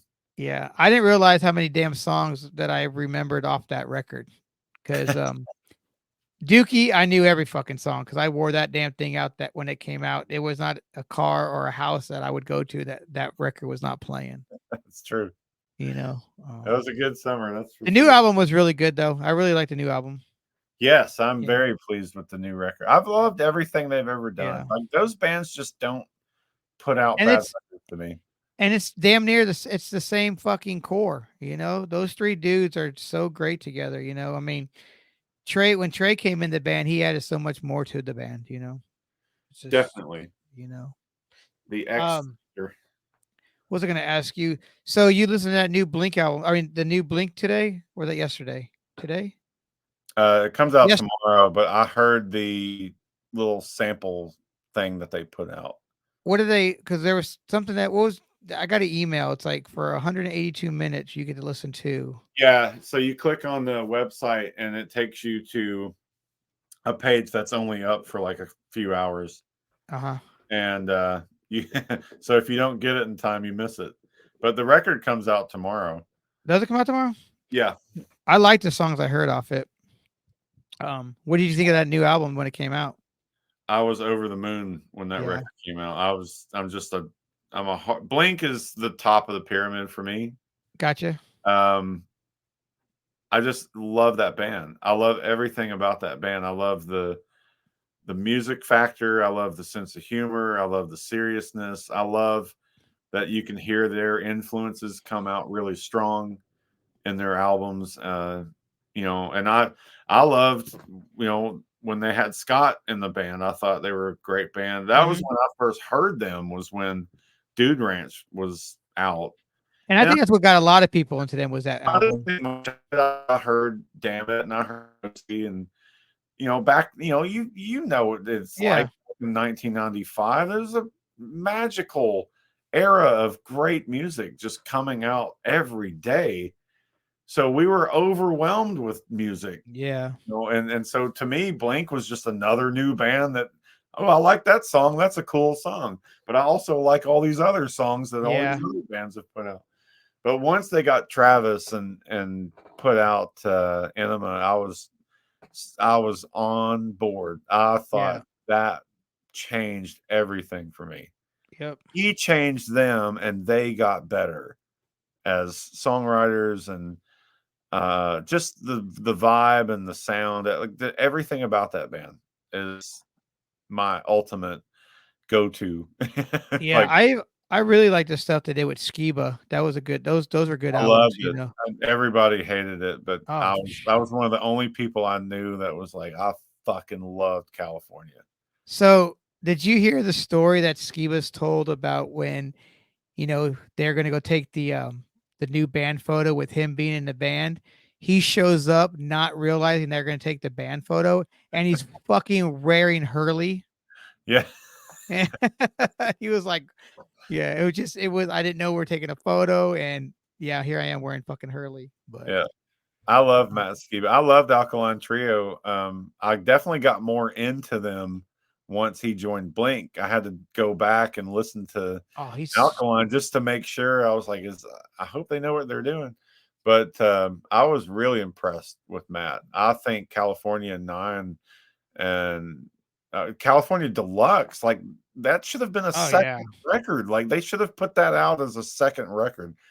Some of the songs on that Deluxe California were outstanding. yeah. And I was pissed that I didn't see them live. And if I had, it's not like they would have played nothing but Oh California. yeah, Like, they've got him up there singing Tom songs, and I'm like, man, you don't have to do that. It's okay. yeah, Like, when Sammy joined Van Halen, it wasn't sing 90% David Lee Roth songs and just a few songs off 5150. yeah, Like, it's okay if you've got a band change to go out there and just be yourself. yeah, And I was a little bummed that they didn't do that, but I also get it. It's a machine. It's a business, and so they yeah. did what they had to do. But I just see no wrong in those guys. I've loved everything they've done. I love what Travis did in the Transplants. Oh yeah, good stuff. Plus 44 was a big fucking thing for me. That was a great record. And I'm so mad that they only made one plus 44 and one boxcar But race. but let me ask you this: when you saw Blink, did they play? Did they do Boxcar that night too? Yeah. That's Mark played a piece of When Your Heart Stops Beating, okay. kind of more of a different sound, but it was just a cool nod to that. And then Travis and Tom go into, I think they played There Is, Yeah, and it was great. that's cool, And man. so for Yeah, that one moment, I was like, okay, cool. I got to see that. But and Mark was on that Boxcar album in a way, and he sang on the one track. And so in yeah, a way, he was part of it. But I loved everything those guys have ever done. Like ever since I discovered them, really, I just always thought they were a really good band. yeah. They're And fun. as time went on, and especially when I picked up bass, when I put down drums full time, I was like, I'm going to be a bass player now. Mark Hoppus was one of my go-to people to look at because he also sings. Yeah. I looked at him, and I looked at Lemmy, and I looked at Doug from King's X. Ooh, nice. Uh, Matt Freeman from Rancid sings lead on some tracks. And so I had to really dive deep into the world of bass players that sing lead. Yeah. And Mark was one of my biggest influences already, but then I started to, in a way, kind of learn how to emulate him and pretend to be him just so I could figure out how to do it. Because I've been a drummer for so long. Yeah. Are So you that was um a deal. are you MXPX fan? Oh yeah. Yeah. Yeah, I've got all their records. I just I've saw never them. seen them live. I like them. I'd love to see Mike live. And yeah, you're right. I'm glad you said that because Mike's also a bass player that Yeah. sings. I just Um, saw them back in July. I saw them. I went to oh, Denver and saw the Punk and Drublic Fest. oh yeah, okay. And so I got to see Suicidal. I got to see TSOL. I got to see MXPX. No Effects twice. Yeah, there's the list of bands that played that night was great. Both those two nights, but the first night it stormed real bad, and we Oh, got you a were at shit. that show. Yeah, Stuff yeah, posted online about that. yeah. I ordered the tour poster, and I finally got it in. I framed it. It's in my hallway. But that was a great show. It was just rare. I got to see No Effects twice in the same day. They played a matinee show and then they came back and played again. That's cool. Suicidal didn't play that long. They only played a few minutes. I mean, like I think 6 or 7 songs. But MXPX, man, I was able to see them before the rain shut it down. And they're Yeah, good. Yeah. they are Yeah. good. I've never seen either of them, but Fat Mike is definitely another one I could add to that Oh list. yeah. I love his approach of just handling the role of being the lead singer or the Hmm. leader of the band kind of thing. But I definitely love to see how he plays bass and sings at the same time. And he's not playing easy shit either. No, You know, no, he does not. like I was watching him. He's just up there just fucking going Yeah, ham, dude. I'm just like, fuck. he's a legitimate straight up bass player that really understands it, like Yeah. hardcore, and is able to sing these pretty intricate words. Like his lyrics are Oh pretty yeah. damn genius stuff. He's a great poet, and yeah, he's definitely up on my list of bass players that sing. Um, Well, Dean, Let's copy all these people. we've had a little good conversation here. Well, yeah. Thank you so much. Yeah, man. Where can everybody find you? We are on, let's see, everybody seems to go to Spotify. So the music is on Spotify, Bandcamp, and YouTube. But I think if you just Google the name Trash Devils, you're going to find us because we Everywhere. are the one. We do have an Instagram page and a Facebook page, of course. I'm mad that we don't have a MySpace, but I think You could still go on there and sign up for one, I believe. I might make one just because. But Oh, that's about it. We're all over social media, but we are trying to get out and get to a city near you. So if any band out there wants to have us come play along, please do not hesitate. Give us a shout. We will hook up a show. We will trade shows and we will come and have some fun. yeah. Bring back the trading out shows. Some bands do it. I've Yeah. had luck with a few, very few, but Yeah. some of them out there owe me some damn shows, and I'd love to get them back sometime soon. Well, I'll have all your places linked below. Oh, not below, but in the description, I'll have the links, and See of the course, link. I'll tag you. So, Well, well, best Dean, thanks, man. I appreciate the time, and it's always good to talk music. And anytime, man. yeah. Anything you want to ask me, or You coming to Dougtopia? I'm actually going to try. I am going to There try. you go. That happened last weekend, guys. But I'm going to try to go to it. All right, Dean, man. I'll talk to you, buddy. All right, if we make it down to Clarksville, I'll be looking you up, man. Don't hesitate. All right.